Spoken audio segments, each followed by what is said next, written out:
Hello and welcome to my channel. In this video I'm going to demonstrate how to restore or replace a moldy door seal on a Miele front loader washing machine. So this is the problem. As you can see, the door seal is in a pretty bad state, and believe me, it doesn't smell exactly fresh either. The black stuff is mold and it appears that nothing can clean this up. I will show you now how to turn this mess back into a clean door seal. The only way to fix this is to remove the door seal from the machine, and for this the front panel needs to come off. The only way to get access to the internal components on these machines is from the front, which scares many people because it involves the partial removal of the door seal. The procedure is in fact very easy, and I'm sure by the end of this video you will agree. You will need a few tools for this: a T20 Torx bit or a T20 screwdriver for most screws, a T30 Torx bit for the large screw below the door seal, a modified screwdriver like this, or pointy nose pliers for the door seal retainer spring, and a sharp blade, scraper, or a Stanley knife. So before I start, I make sure the appliance is unplugged. This is the most important step because it can easily be forgotten, and the consequences of that can be devastating. Now I open the door, and here's the spring that keeps the door seal retaining ring in place. I pull the spring and the retaining ring comes loose and I can remove it. Then I push the door seal from the door panel. Another way is using my homemade modified screwdriver, which I hook into one of those wire loops, and that's another way of getting it off. It goes a lot quicker. So next I'm going to remove the screws for the door lock, and then remove the soap tray. There's a couple of screws for the control panel frame, and next I'm going to use my Stanley knife or scraper to push the control panel perspex down and pry it from the upper lip and remove the two screws. The control panel slides out. Now it's time to remove the caps for the lid. The screws for the lid need to be just turned a little bit in, not too far, otherwise we lose these claws that hold the lid in place. So just a couple of turns will be enough. Now that's the lid. I'm going to get rid of that control panel, make some room here. And there's two screws behind the control panel for the control panel frame. There's a couple of clips, so careful, they can break off easily. So there's two screws for the front panel. There's actually a total of 5 screws that hold the front panel in place. There's another 2 behind this plinth cover. And there's the big bolt, the T30 bolt that holds the front panel to the frame. Now those 2 screws on the bottom come out, and here's the whole front panel out. So next I'm going to release this screw here that holds the inner retaining clamp in place. There is a little recess in the weight that is there to accommodate the handle of a screwdriver if you ever need to remove it with a screwdriver. I'm using a power tool here.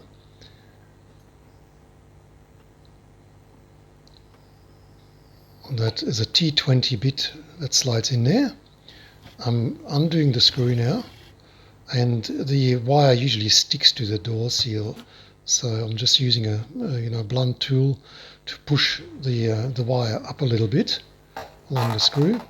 So now that the inner retaining ring is loose, I can take that off. That hose needs to come off. Just be careful.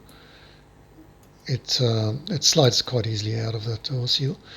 Then there's a little tab on the bottom of the door seal. I pull that over the bead of the suds container, and here's my door seal. So now I'm going to organize a little bleach bath for my door seal. In this bucket I pour some bleach in it, and then I raise the level of the bleach by displacing the water in the center with a big bucket. The whole door seal is now immersed in bleach, and I'm going to cover the bucket. Now we have to be patient.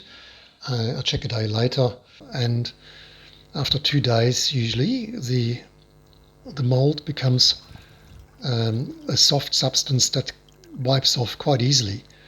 So I'm going to put that in clear water, and as you can see, it comes off very easily. It just needs to be wiped off the entire door seal. So I'm turning the door seal inside out, and I'm going to use a sponge to wipe off all that muck that's caked onto the seal. And it doesn't really take much effort to get it off. And as you can see, it's like a new door seal. So I'm going to turn it back into the original position. Now this is where the SUTS container rim slides into the door seal. I'm going to lubricate both parts so that I can readjust the door seal if needed. So a bit of soapy water goes into that little groove. Now I'm going to make sure that I get the connection for the hose in the right position. Then the door seal slides over that bead, and now I need to adjust it so that this little grey mark on the door seal sits between those two markers on a SUTS container. Now I'm going to do the same thing with the retainer ring clamp.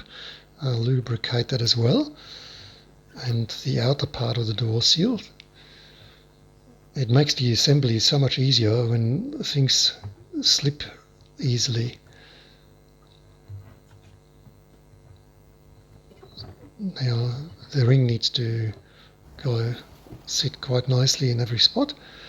And now I'm going to tighten the screw for the inner retaining ring of the door seal. See, the handle fits quite nicely in that recess of the weight.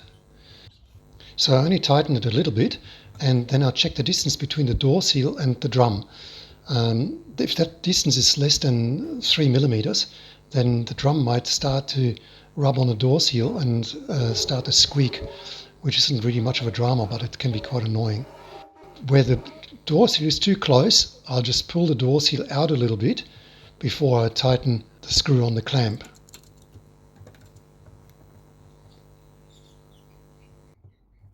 It only needs to be hand tight, so don't over tighten it because it would bring the door seal out of shape.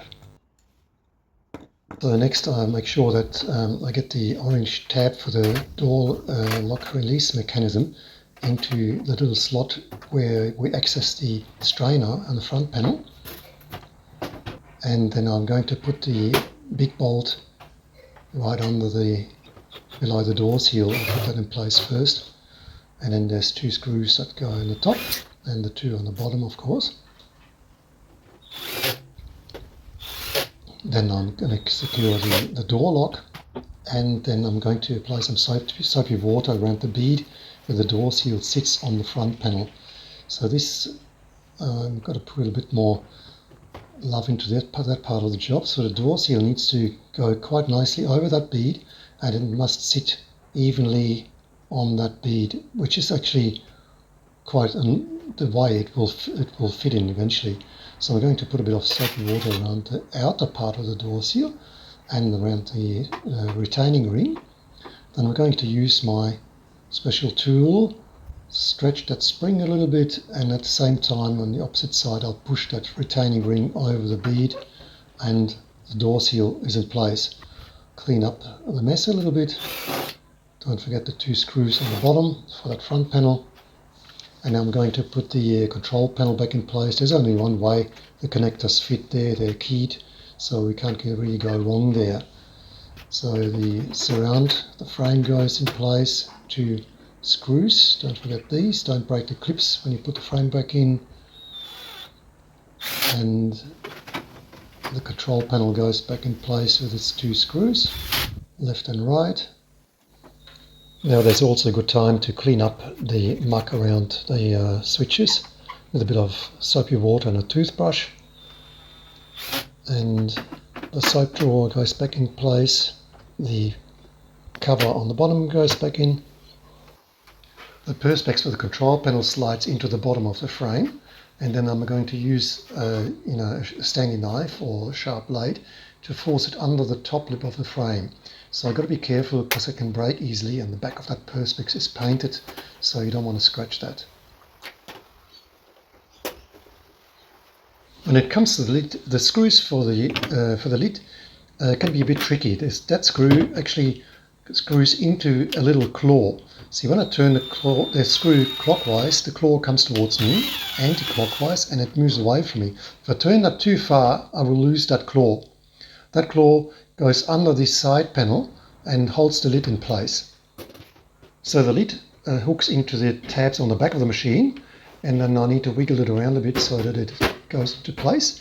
And then I tighten the screws that pull the claw under the top lip of that side panel. I obviously have to do that on both sides. And now to complete it, I replace the caps so that it looks like a new machine again. And that's it, ready for a test run. Thanks for watching. If my video helped you fix your Miele appliance, then please subscribe to my channel or leave a nice comment.